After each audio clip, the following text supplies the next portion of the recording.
इस वीडियो में हम लोग अभी डिस्कस करेंगे पावर्स ऑफ आयोटा को, ठीक है, जिसमें कि सबसे पहले positive integral powers of iota को सबसे पहले यहाँ पर देखेंगे, ठीक है। यानी कि आई पर मैक्सिमम से मैक्सिमम पावर अगर दे दिया जाएगा तो फिर उसका वैल्यू कैसे फाइंड करेंगे, ठीक है। मेन हम लोग इसी को डिस्कस करेंगे इसमें। तो यहाँ पर जो है positive integral powers of iota, तो यहाँ पर हम लोग क्या जानते हैं, we know that i square equals to -1। I square का वैल्यू जो तो कितना होता है, -1 होता है। तो यहीं से स्टार्ट करते हैं क्या, आगे इसका वैल्यू और भी हम यदि इसके पावर को बढ़ा देंगे तो और भी इसका वैल्यू क्या सब आएगा और कैसे फाइंड करेंगे। यदि आई स्क्वायर का वैल्यू -1 होता है तो यहाँ से हम लोग आई क्यूब का वैल्यू फाइंड कर सकते हैं। आई क्यूब को लिख सकते हैं क्या, आई स्क्वायर इंटू आई लिख सकते हैं, ठीक है। चूँकि यहाँ पर क्या इंटू है तो पावर ऐड हो जाएगा तो आई क्यूब हो जाएगा। अब यहाँ से आई स्क्वायर का जो वैल्यू होता है -1 into I, therefore I cube का जो वैल्यू आएगा वो क्या आ गया, यहाँ से माइनस में आई आ गया, ठीक है। आई क्यूब का वैल्यू क्या आ गया, माइनस में आई। नेक्स्ट अगर हम बात करें आई टू द पावर 4 का, तो आई टू द पावर 4 को हम लोग लिख सकते हैं क्या, आई स्क्वायर का स्क्वायर लिख सकते हैं। तो आई स्क्वायर का वैल्यू -1, तो -1 का स्क्वायर करेंगे तो यहाँ से क्या आ गया 1। तो आई टू द पावर 4 का वैल्यू कितना आ गया, यहाँ से आई टू द पावर 4 का वैल्यू 1 आ गया। नेक्स्ट अगर हम बात करें आई टू द पावर 5 का, तो आई टू द पावर 5 को हम लोग लिख सकते हैं क्या, i to the power 4 into आई। तो यहाँ से आई टू द पावर 4 का वैल्यू कितना है 1, तो 1 इंटू आई हो जाएगा। Then i to the power 5 equals to i, इसका वैल्यू कितना आ गया, आई आ गया। अगर इसी तरह से फिर हम बात करें आई टू द पावर 6 का, इसको हम लोग क्या लिख सकते हैं, i to the power 4 into i square. ये इस दोनों का बेस क्या है, सेम है, आई है, और दोनों किस में मल्टीप्लिकेशन में अगर इसका पावर दोनों का क्या हो जाएगा, ऐड हो जाएगा, तो 4 + 2 6 हो जाएगा। तो 6 को हम लोग इस तरह से कुछ ब्रेक कर दिए। आई टू द पावर 4 का वैल्यू 1 इंटू आई स्क्वायर का वैल्यू -1, तो 1 इंटू -1 ये क्या हो जाएगा, -1 आई टू द पावर 6 का वैल्यू -1 हो जाएगा। नेक्स्ट अगर हम लोग आई टू द पावर 7 का वैल्यू फाइंड करें, इसको लिख सकते हैं क्या, i to the power 4 into i to the power cube. I to the power 4 का वैल्यू 1 हो जाएगा into i to the power cube का वैल्यू -आई होगा। तो यहाँ से इंटू -आई हो गया ये, तो 1 इंटू -आई, यहाँ से क्या हो जाएगा, -आई हो जाएगा आई टू द पावर 7 का वैल्यू। तो इस तरह से हम लोग आई टू द पावर n का वैल्यू कहने का मतलब ये कि 7, 8, 9, 10 n तक अगर हम पावर को बढ़ाते जा रहे हैं तो उसका वैल्यू आखिर कैसे फाइंड करेंगे, ठीक। तो यहाँ से देखिएगा एक चीज़ कि अगर i to the power n का वैल्यू फाइंड करना है, ठीक है, i to the power n का वैल्यू अगर फाइंड करना है तो यहाँ पर simple i to the power r इसको लिख सकते हैं, ठीक है।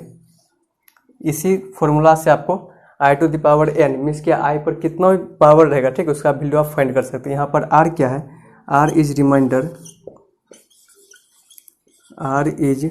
Reminder when n is divided by 4। जब इस n को 4 से डिवाइड करेंगे तब जाकर के जो रिमाइंडर आएगा, ठीक है, वही उसका रिजल्ट होगा उस पावर का, ठीक है। जैसे कि यहाँ पर अगर आई टू द पावर 29 हम इसका वैल्यू पूछा जा रहा है, ठीक है, तो इस 29 को 4 से डिवाइड करेंगे, इस 29 को 4 से डिवाइड करेंगे तो 4 7 जा 28 हो जाएगा, और यहाँ पर क्या है, रिमाइंडर 1, यही r का वैल्यू हो गया रिमाइंडर। अब कुछ नहीं करना है, बस i to the power r है, i to the power n equals to i to the power r, i to the power n यहाँ पर 29 हो गया और ये r कितना 1 हो गया, तो आई टू द पावर 29 का वैल्यू कितना हो जाएगा, i हो जाएगा इस तरह से। तो ये बेसिकली ये फंडा आया कैसे, i to the power r direct, ठीक है। देखिएगा अगर ये क्या है 29, ये n हो गया, तो इस n को डिवाइड कर रहे हैं किससे, इस n को डिवाइड कर रहे हैं किससे, 4 से। तो इस n को डिवाइड कर रहे हैं 4 से, मान लेते हैं क्या, क्वेश्चन इसका m आएगा, रिमाइंडर इसका r आएगा। तो इस n को हम लोग लिख सकते हैं क्या, इस n को 4m प्लस में r लिख सकते हैं, इस n को 4m प्लस में r हम लोग लिख सकते हैं, ठीक है।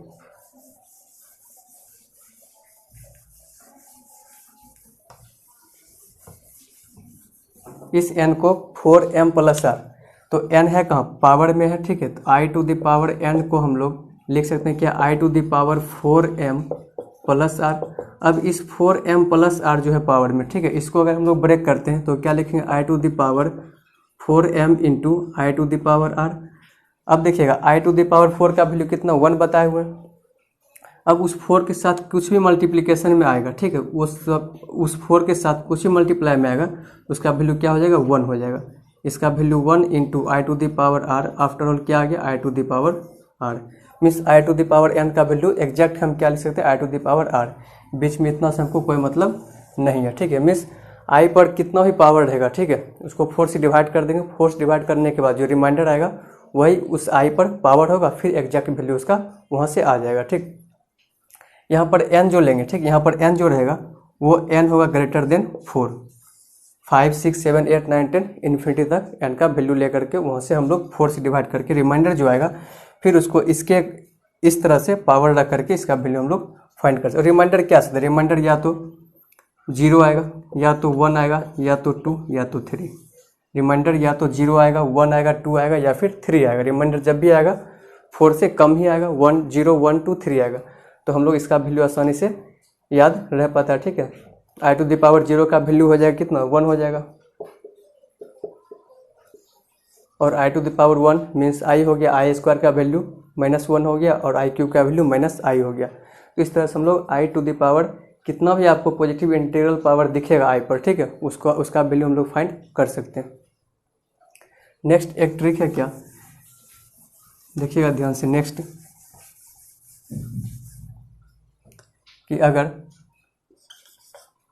i to the power 2 plus i to the power, ऐसे ध्यान रखिए, i to the power 2020 plus i to the power 2021 plus i to the power 2022 plus i to the power 2023 1 2 3 4, अगर इसका वैल्यू पूछा जाए, ठीक है, अगर इसका वैल्यू पूछा जाए तो इसका वैल्यू कैसे फाइंड करेंगे।